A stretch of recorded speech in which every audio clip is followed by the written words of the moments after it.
1, 2, 3, stop clapping!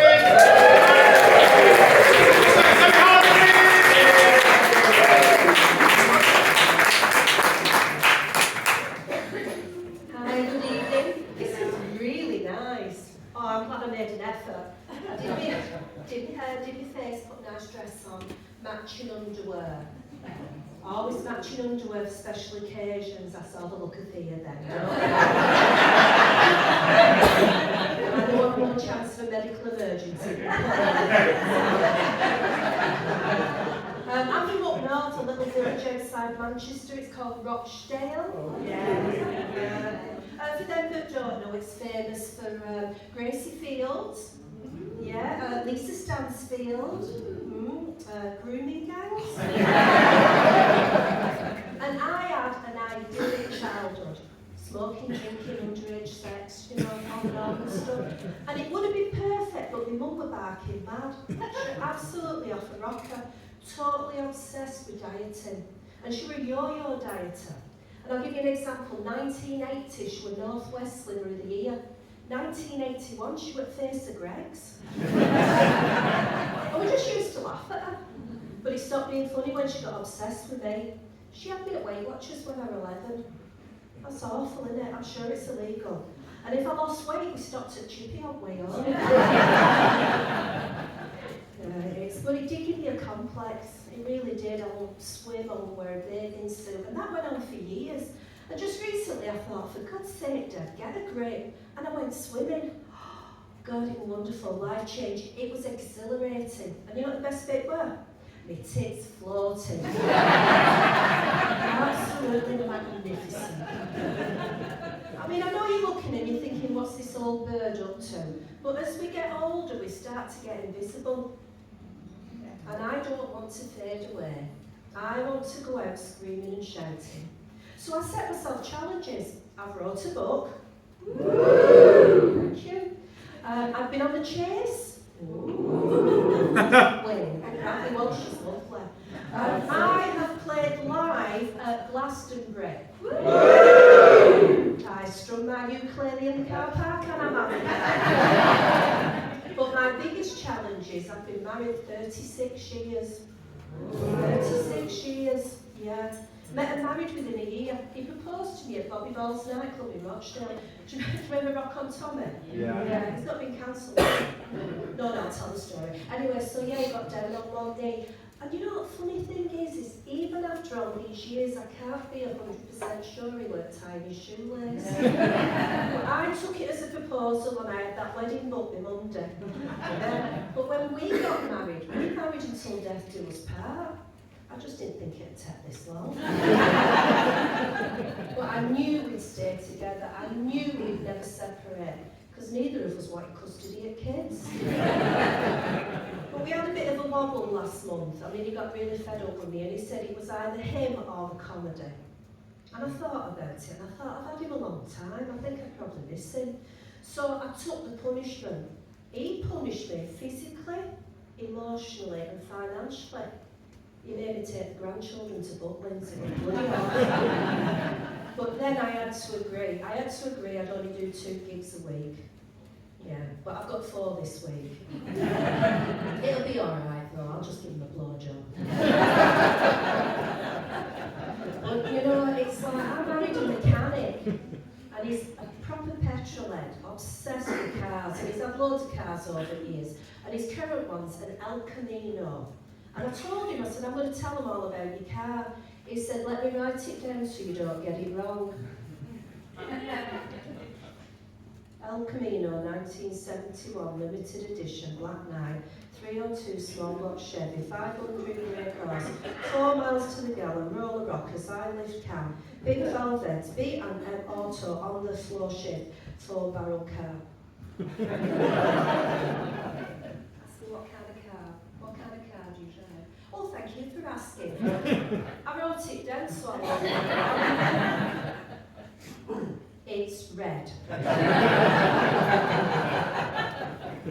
Honestly, being married to a mechanic's like being married to a Frenchman. There's lots and lots and lots of words and he says them over and over again. I've got the faintest idea what he's talking about, seriously. But he's a hard-working man and he's a grafter and he's been a great provider and he's got really rough hands, you know, really rough working man's hands. I mean, when we make love, it sounds like he's rubbing a car down. I mean, I know, I mean, you know, you think to yourself, oh my God, how can I have sex with the same man for 36 years? Well, what I do is I fantasise. I visualise it's somebody else, you know, like a movie star or, I don't know, a rock star or Joe next door. I mean, we all do it. We all do it. Well, maybe we just don't say it out loud. But I don't do it anymore. I don't do it anymore because since he's retired, his hands are lovely and soft. And now if I close my eyes, it feels like another man's touching me. It's great. But he's changed, you know, he's changed over the years. When I met him, he had a narrow waist and a broad mind. That's changed. But the one thing that hasn't changed is he never finishes any jobs. He was going to the pub the other night. I said to him, we saw that light bulb there, it's flickering. He said, do I look like an electrician? I thought, oh. Then I said, that tap's dripping, and then he's getting cocky, isn't he? And he said, do I look like a plumber? And I thought, oh, and I'm on one then. I said, saw that kitchen cabinet out, it needs adjusting. And as he run out the door, he said to me, do I look like a joiner? I thought, stuff you. I went next door to Joe's. Joe's 40-ish, recently divorced. He waters his garden without a shirt on. His wife left him because he was boring. I don't think I'd ever get bored. Anyway, I digress. So he came round and he sorted all the jobs out. And I said, oh, Joe, thank you, love. I said, can I pay you? And he said, no. He said, bake me a cake and give me a wank. So Owen comes in from a pub. I said, don't bother about their jobs. I said, Joe sorted them all out. He said, well, that's good of him. Did you pay him? I said, no. And I told my husband what he said. Do you know what my husband said? What kind of cake did you bake? I look like a baker. Honestly, but I've changed. I mean, when I first met him, he was all high heels and push-up bras. The night I met him, my boobs were pushed that high, they were level with his nose. His chat-up line was, can I nuzzle in your bosom? I still took him home and shagged him. But now it's all flat shoes, big knickers and comfort bras. Comfort bras, I feel like I should work on QVC. They're the most amazing thing ever invented. They're wonderful, aren't they? They just keep everything in place, just not the place it used to be. You know, and I used to spend a fortune on perfumes. Do you remember Lulu? Oh God, it went ever so strong. You used to smell me before I walked into a room. Now I spend as much on air freshness, so you don't smell me when I leave. But my husband and I agreed we've both changed. We've both changed. We used to stay up all night doing tequila shots. I mean, the only shots we do now are flu shots. You know, we used to rip each other's clothes off in a wild sexual frenzy. I didn't have time to get my socks off. Now I could knit a pair. It used to all be sex and drugs and rock and roll. And now, in all honesty, it's cups of tea and sausage rolls. But we still make love. We still make love, it's just very slow, and we do a full risk assessment. But he does love me. I know he loves me, because he almost told me once. And we have little names for each other. He calls me Delightful Deborah. Isn't that nice? Delightful Deborah. I call him my sex machine. No, sorry, I got that wrong. I call him a fucking tool. Honestly. I mean, there's always something as you're getting older, there's always something. I went to the doctor's, I had tonsillitis, and she's looking down my throat. She went, I think you could do with a colonoscopy. I thought, how far down can she see? So I go to the hospital, they're doing the consent form, he's telling me all the ways I can die, all the things that can go wrong. And then he said, and you may experience sexual arousal. This is weird. Anyway, so I'm at the hospital, I've got the camera on my bum and I'm on the left side. I've got something to tell you because I feel really comfortable with you guys. I had the colonoscopy this morning. No, I did. I just wanted, a public announcement. The prep is far worse than the actual procedure. But on the plus side, this is the first time I have ever done stand-up and not been full of shit.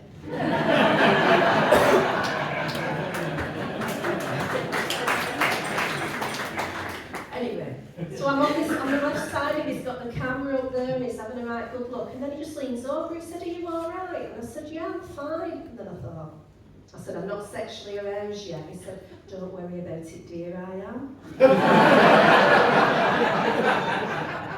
I mean, my friend said to me, does it ever worry you when you do stand up that the room will be quiet and nobody will laugh? And I said, no, not really, because that'll be like being at home, won't it? I mean, I do this because it makes me feel alive, it makes me feel relevant, it makes me feel me.